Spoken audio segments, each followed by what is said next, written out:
हम बात कर रहे थे पर्वतों की स्थिति और दिशा की, जो किसी स्थान विशेष की जलवायु को प्रभावित करते हैं, जिसमें पश्चिमी घाट, हिमालय पर्वत और यहाँ पर अरावली किस प्रकार से प्रभावित करते हैं, उनकी स्थिति और उनकी दिशा।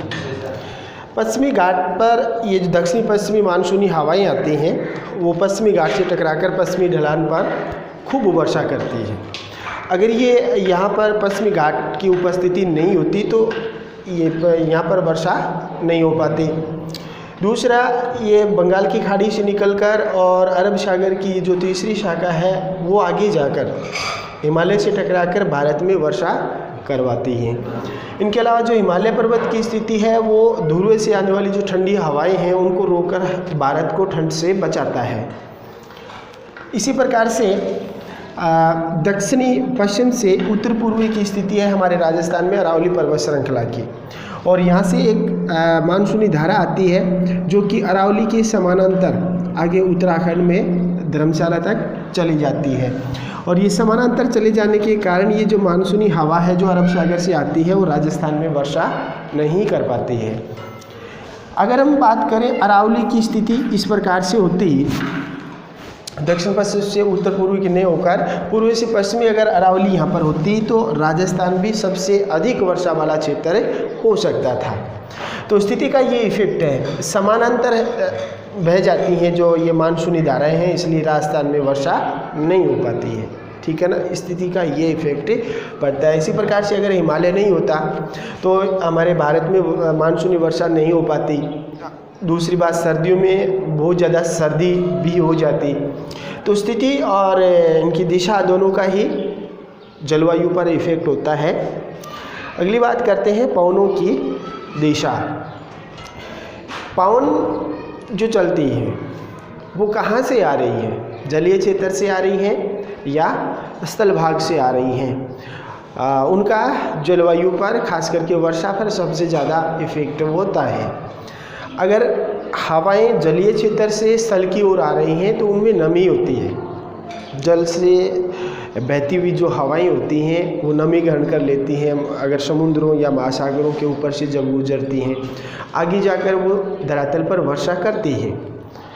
इसके अपोजिट अगर हवाएं स्थलीय भाग से आ रही हैं तो वो शुष्क होती हैं और उनसे वर्षा नहीं होती है।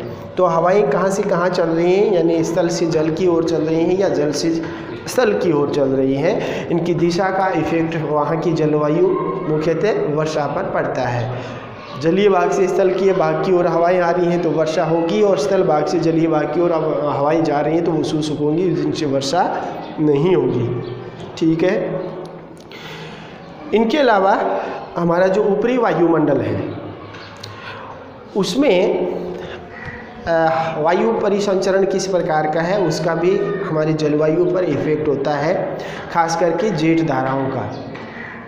जेट धाराएं क्या हैं उनकी हम आगे विस्तार से दूसरे टॉपिक में बात करेंगे।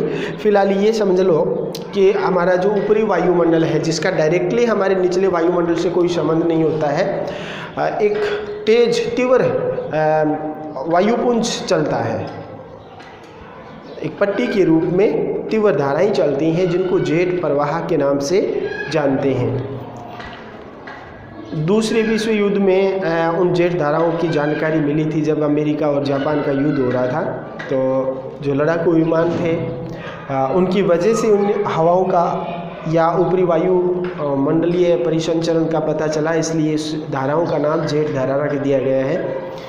ये एक्चुअल में उत्तरी गोलार्ध में उत्तरी ध्रुव के चारों ओर पश्चिम से पूर्व की ओर पूरी ग्लोब पर चलती है।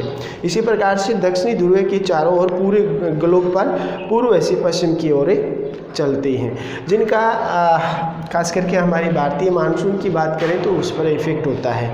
इफेक्ट कैसे होता है, मान लो एक पश्चिम से पूर्व की ओर एक जेट धारा आती है। ठीक है, जब सर्दी होती है हमारे यहाँ पर दिसंबर, जनवरी, फरवरी की बात करें तो जेट धारा है वो एक तो हिमालय के दक्षिण से गुजरती है और एक इस तिब्बत के पठार के उत्तर से गुजरती है।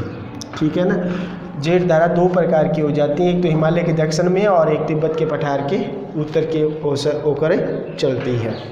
सर्दियों की बात है, इसी समय शीतकालीन मानसून होता है, हमारे भारत में वर्षा नहीं हो पाती है।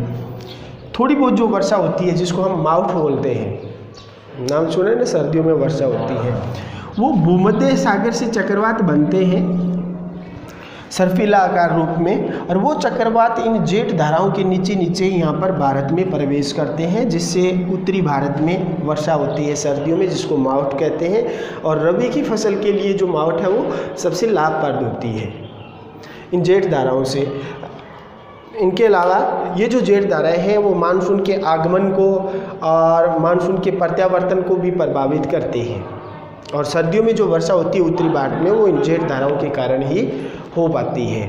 तो ये कुछ इफेक्ट हैं जो हमारी जलवायु को प्रभावित करते हैं। इनके अलावा छोटे स्तर पर जलवायु को प्रभावित करने वाले जो कारक होते हैं, जैसे महासागरीय धारा। महासागरीय धाराएं दो प्रकार की होती हैं, गर्म धारा और एक ठंडी धारा।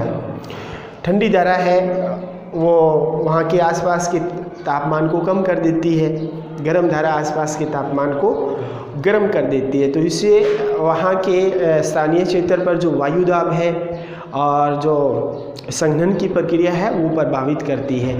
तो महासागरीय धाराओं से भी स्थान विशेष की जलवायु प्रभावित होती है, और हमारे देश की जलवायु भी महासागरीय धारा, खास करके जो पेरू की धारा है जिसको अल नीनो या लो नीनो इफेक्ट के नाम से जानते हैं, उसका भी हम आगे विस्तार से अलग बिंदु में बात करेंगे।